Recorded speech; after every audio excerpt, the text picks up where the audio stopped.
Muito bem, muito bem. Agora sim teremos a participação do super especialista, advogado de imigração, doutor Luciano Parque, que estará conosco aqui respondendo aos questionamentos também da nossa audiência. Bom dia, doutor. Bem-vindo ao nosso Benevibes. Muito bom dia, Marcelo. Bom dia para todos os ouvintes da rádio aí. Sempre um prazer ter aqui conosco o doutor Luciano Parque, que sempre também explica, né, muitos meandros jurídicos aqui desse país, as suas particularidades, né, doutor? E ultimamente a gente tem visto aí no noticiário pessoas até com green card sendo deportadas, né?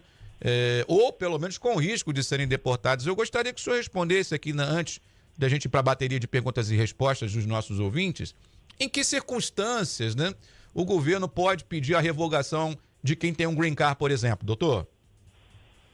Pois essa é uma informação que às vezes nem todo mundo sabe, mas mesmo quem tem green card pode ser deportado sim, e quem tem cidadania também pode sofrer um processo de desnaturalização. Vamos deixar claro que isso são leis que já existiam antes, não é nenhuma novidade, não está acontecendo agora sob essa administração, mas eu diria que no caso de quem tem green card, o maior problema são questões criminais, né? Então, dependendo do tipo de crime, e não necessariamente precisa ser um crime muito sério, um crime que envolva violência, por exemplo, uma pessoa que tenha mais de 2 DUIs, né, que é o dirigir sob efeito do álcool, isso já pode trazer riscos para essa pessoa. Então, mas geralmente eu diria que o maior problema de quem tem um green card e correr o risco de ser deportado mesmo tendo green card, geralmente envolve questões criminais. Agora, também existem outras situações, no caso de a imigração vir a descobrir depois, né, que durante o processo de green card, né, houve algum tipo de fraude, ou como a imigração gosta de chamar, alguma misrepresentation. Pode não ser exatamente uma mentira, uma fraude montada, mas dependendo da situação, uma simples omissão, se for uma omissão séria, uma omissão que, se fosse informado a imigração na época do processo, pudesse levar à negativa do green card na época, isso também é um motivo que, então, a imigração, ao investigar, ela pode retroagir, e é o que a imigração chama de revogar um green card, né? E aí essa pessoa também acabaria em corte de deportação. Então, essas são situações que acontecem com uma certa, não muito, mas que podem acontecer com quem tem green card. No caso, não sei se o senhor está acompanhando a história da doutora, a gente noticiou mais cedo, inclusive, né?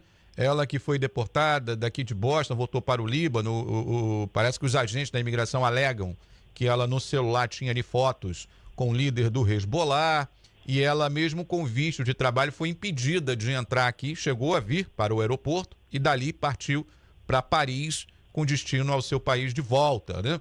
Nesse caso, assim, doutor, qual seria o tipo de defesa que poderia ser aplicado, não falando nos meandros, nas particularidades desse caso especificamente, mas, por exemplo, alguém que tem um visto de trabalho, né? O governo alega que, de repente, a pessoa é simpatizante de algum grupo terrorista. Existe defesa? Ela teria boas chances de retornar para os Estados Unidos? Marcelo, o problema nessa situação é a falta de due process, né? A falta do devido processo. Por quê?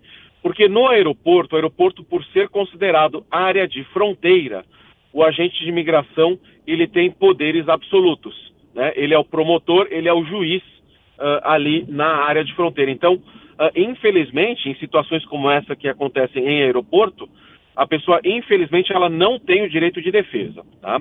Agora, uma vez que ela retornou ao seu país, remotamente, ela pode acionar os seus advogados e tentar um processo, seja em corte de imigração ou em processo de corte federal, para tentar reverter essa situação. Mas eu vou te dizer que existem situações, né, que isso já é tarde demais. Sim. Espero que não seja o caso dessa doutora. Sim, sim. Mas aí também tem aquela história de se realmente ficar comprovado que ela é apoiador de um grupo terrorista, aí fica difícil defender também, né, doutor?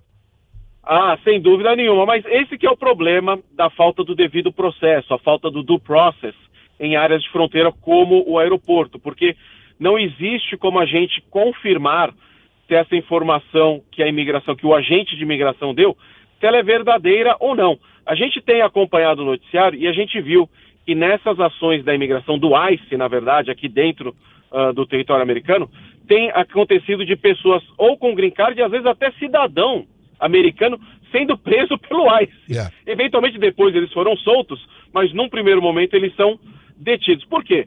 Porque fica a bel prazer do oficial de imigração, é um abuso de autoridade. Pois é, né? Ele olha pra cara, né, do sujeito. Só pode ser coincidência, né? Normalmente com uma cara de um latino. Eu nunca vi um norueguês sendo levado, né? Um sueco. Verdade. Verdade, Marcelo. Normalmente, né? Normalmente é sempre um hispânico e aí ele apresenta lá, às vezes é uma carteira até com o Real ID. Teve o caso de um hispânico, que inclusive era eleitor do Trump, deu entrevista depois dizendo, lá na Virgínia, né? Em que ele apresentou ali o Real ID e o agente não acreditou que aquilo ali era verdadeiro, acabou sendo levado, depois foi solto até depois, né? É uma discriminação absurda na cara, né? É descaradamente uma discriminação.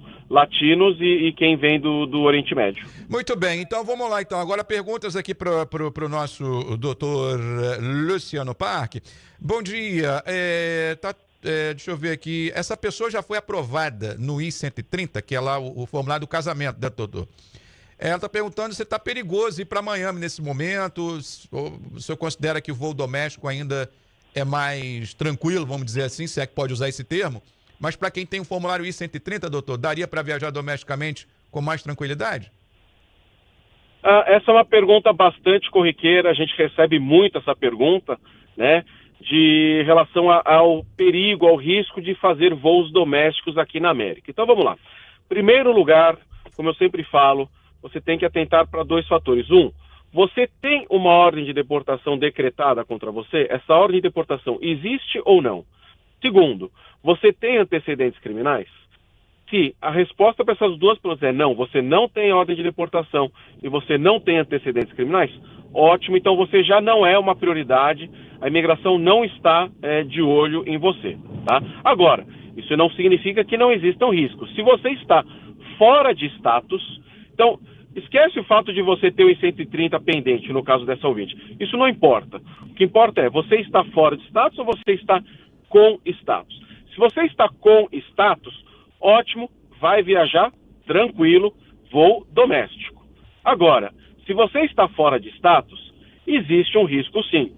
É um risco pequeno, eu repito, o risco é pequeno, mas existe, porque no aeroporto, mesmo que você está fazendo o voo doméstico, você não passa pela imigração. Então, nesse sentido, tudo bem. Mas no ambiente físico do aeroporto, por maior que seja, existem agentes da imigração. Se por uma tremenda falta de sorte, algum agente de imigração ver você e por um acaso pedir sua identificação e o seu status, se você não tem status, você pode estar em problema. Então, o risco é muito pequeno. Eu sempre falo que eu conheço muitas pessoas que viajam voos domésticos há vários anos sem ter status e nunca tiveram problema. Agora, por outro lado, também conheço gente que na primeira viagem que foram para a Flórida, queriam ir para Disney, na primeira viagem de voo doméstico, foram pegos por um agente de imigração no aeroporto. Então, se você precisa fazer a viagem, e essa viagem para você é muito importante, seja por trabalho, ou por família, por lazer, não importa. Se para você é tão importante que você está disposto a correr este pequeno risco, então vá, mas vá sabendo do risco que existe. Outra importante informação que eu tenho que dizer é, alguns voos domésticos você passa pela imigração, que são voos que você tem que passar pelo mar. Por exemplo, se você vai viajar para o Havaí, Porto Rico ou Alasca, você acaba voando sobre o mar. Esses voos, apesar de serem voos domésticos, você acaba passando por imigração, ok? Muito bem. Bom dia, doutor. Minha esposa tem que ir em 2 cortes para pegar o nada consta no acidente de carro. Tem algum perigo? É corte distrital, né? Corte... para pegar o nada consta distrital. Lá em relação ao acidente, no caso. De novo, o risco, ele é bem pequeno no sentido que lembra que são cortes distritais, não são cortes de imigração, não tem oficial, não tem agente de imigração lá de maneira permanente. O único risco, e é bem pequeno, é de dar uma má sorte de assim, A hora que você for lá na corte, por um acaso, estar tendo alguma ação da imigração por causa de algum outro indivíduo que tem antecedentes criminais, e a imigração vai lá prender essa pessoa. Por uma tremenda falta de sorte, você, se estiver lá, hora errada, local errado, você pode acabar tendo esse problema. Mas, de novo, o risco é pequeno. Muito bem. Tem algo seguro nessa autodeportação, doutor, para quem precisa de perdão por entrar sem ser pego? Pergunta ao ouvinte. Autodeportação, estamos falando daquele aplicativo lá do CBC? Está perguntando se tem algo seguro nessa autodeportação. Aí, no caso, para quem precisa de perdão, né? Por ter entrado aqui sem ser pego, né? O fato de você se autodeportar não vai impedir você de receber... de receber o castigo de 10 anos. Então, você se autodeportando, se registrando ou não, você vai ter o castigo de 10 anos se você ficou aqui sem status por pelo menos um ano. Quanto tempo está levando para o processo consular depois do waiver aprovado por casamento e se ainda é seguro sair para o consulado com esse governo atual, doutor? Olha, em tempos de prazo, a gente pode falar que pode levar alguns meses para o NVC, então, agendar a sua entrevista lá no consulado. Você, inclusive, tem que dar entrada em alguns documentos no NVC, tá? Estamos falando aí de alguns meses até para você ter a entrevista. Olha, se você está com o seu I-130 aprovado, você está com o pedido de perdão aprovado e o NVC depois vai aprovar documentalmente o seu processo, você deve ir para essa entrevista assim, junto com o peticionário que está pedindo o green card para você. Muito bem. Tô vendo aqui, o doutor está entrando aqui agora no estúdio, é isso? Acho que ele está chegando aqui agora, ele vai respondendo e vai tentar responder aqui ao vivo no estúdio também, né? Tem meu filho de 19 anos, nascido aqui, pode ficar responsável por seus irmãos mais novos, no caso, se eu e a minha esposa formos pegos pela imigração, doutor? Então, aproveita que já que chegou aqui, eu já vou repetir a pergunta aqui, o doutor Luciano Pac chegando aqui agora em nossos estúdios, né? Doutor Luciano Pac, deixa eu ver aqui, já colocar o senhor aqui na câmera, aqui, direitinho, pronto, porque aí o senhor já responde aqui. E essa pergunta, doutor, no caso, ele está dizendo aqui o ouvinte, filho com 19 anos de idade, caso ele e a esposa de serem pegos pela imigração, esse filho de 19 anos pode ser o responsável pelos outros menores? Bom, em primeiro lugar, a probabilidade de separarem a sua família, né, de vocês pais serem deportados e os filhos ficarem sozinhos aqui, essa é uma probabilidade não é grande, não é comum a imigração fazer isso. Geralmente, se você for deportado, as crianças podem ir com você. Normalmente, essa que é a operação padrão, tá? Agora, se acontecer, para te dar essa resposta, porque isso não é uma pergunta de imigração, isso é uma pergunta de direito de família, tá? Estamos falando de custódia e guarda. Isso aí você teria que conversar com um advogado local, porque direito de família e direito de custódia e guarda são leis estaduais. Muito bem, eu sou portadora do Green Card, apta a aplicar para minha cidadania a partir de junho desse ano. Fui beneficiada através da minha enteada, recorde criminal limpo, já fiz várias viagens para fora do país nesses 5 anos. Mas nunca excedi mais do que 30 dias por ano, né? Eu estou com viagem marcada para junho. Eu devo me preocupar? Está dizendo aqui que está um pouco temerosa aqui a ouvinte, doutor. Não tem problema. Você acabou de dizer que você não tem antecedentes criminais, você já fez viagens do passado e você tem o seu green card, o seu cartão do green card estando válido e o seu passaporte também. Você não fazendo nenhuma viagem estendida, não ficar mais do que no total do ano, né? Na somatória de todas as viagens também, você não está somando 6 meses, pode viajar tranquila. O juiz cancelou o pedido de asilo com direito do work permit até o meu filho completar 21 anos. Ele está com 18 agora. E também temos o U-Visa aprovado. Corre o risco de deportação? Ele teve o asilo negado. Se você teve o asilo negado, e esse processo de asilo era em corte de imigração, então estou supondo que você recebeu uma carta de deportação.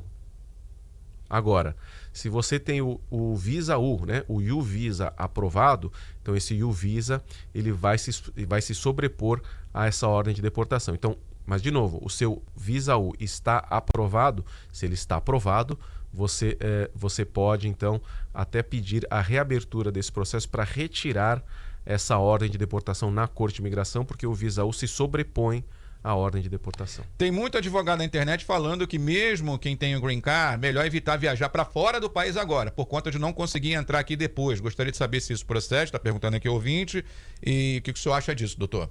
Não, eu acho que assim, se você tem antecedentes criminais, se você tem algum motivo que gere essa preocupação, aí são casos específicos, são casos individualizados, tá? A gente sabe o que aconteceu, foi trazido aqui pelo próprio Marcelo a notícia da doutora, tal, porque foi acusada de ter relações com órgãos terroristas, mas isso é um caso específico individualizado. Você que é brasileiro, o Brasil não tem órgãos terroristas, você não tem antecedente criminal, você não tem ligação com o PCC, e o seu green card, ele foi emitido legalmente, sem fraude, então você não tem problema, você não tem por que se preocupar, viaje com o seu green card, mas lembrando, né, toma cuidado que na somatória das suas viagens, você não pode ter mais do que 6 meses fora dos Estados Unidos. Tem um caso com a Procuradoria por caso trabalhista, onde conseguiu o visto T, já aprovado, tem hoje o permit social, mas os valores que a pessoa deveria me pagar, apesar da Procuradoria ter intimado, a pessoa não paga, porque é rica e tem 2 advogados, e aí a pergunta é se esses valores atrasados depois seriam corrigidos, né? E a advogada dela parece que não soube responder, deveria ter pagado antes lá, né? Essa ouvinte aqui, em relação a esse caso, doutor. Ok, parabéns pelo seu Tevisa, viu? Parabéns por ele. Inclusive, fica até o alerta, né? Tá tendo muito golpe no mercado aí do Tevisa, então tem escritório aí vendendo Tevisa como se fosse água, tá? Então, pessoal, cuidado com o Tevisa. Mas no caso desse ouvinte, parabéns, seu caso era meritório mesmo. A sua pergunta, ela não é mais uma pergunta de imigração, né? A sua pergunta é na área de recuperação de salários não pagos, tá bom? E você disse que você já tem uma advogada. O ideal seria você conversar com ela, mas sim, tá? Você, no pedido, no pleito, você pode pedir correção monetária. Muito bem, estou com um casal de americanos que mora num quarto da minha casa, vem causando vários problemas com os outros moradores, eles são usuários de drogas, não tem nenhuma higiene, vão no banheiro, enfim, começa a falar aqui desses 2 americanos, do casal, né? E aí ele parece que foi chamar a atenção e agora o que é o proprietário da casa, está sendo ameaçado, doutor. Que vai na corte por serem americanos e ficarem sem pagar aluguel vários meses e também ameaçam chamar a imigração e para todos da casa. Então está todo mundo apreensivo. Eu quero que eles saiam logo, mas aí ele gostaria de saber uma orientação sua, doutor, nesse caso, por conta desses americanos, pelo que o senhor está dizendo aqui, são poucos, né? Ainda por cima ameaçando chamar a imigração aí para esses brasileiros. Tá bom, vamos lá. A pergunta, ela não é uma pergunta de imigração, tá bom, gente? Isso é uma pergunta de caso de landlord-tenant, de relação landlord-tenant, tá bom? De proprietário e de inquilino, é uma relação de aluguel, tá?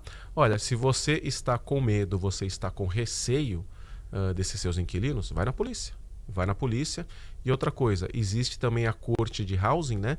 Onde você pode pedir para que eles sejam removidos da sua casa. Então você tem 2 remédios. Um, você pode fazer um boletim de ocorrência na polícia. E segundo, você pode ir na corte distrital para pedir então para que eles se retirem do seu imóvel por falta de pagamento. Muito bem, gente. Olha, muitas perguntas vão ficar para trás, né? Por isso que a gente orienta sempre você manda a pergunta o quanto antes. Não é garantia de que vai ser respondida, mas você tem mais chance quando você manda mais cedo. Estamos aqui mais com 1 minutinho só para saideira, doutor. Procede que a imigração, mesmo que a pessoa tenha o visto, aí o indivíduo vai ser monitorado nas redes sociais. Caso infrinja as regras, o visto seria revogado automaticamente? A pergunta não está muito clara para mim, mas é o seguinte: quando a pessoa tem um processo de imigração, tá? É normal a imigração entrar nas redes, na mídia social. Mídia social é pública, gente.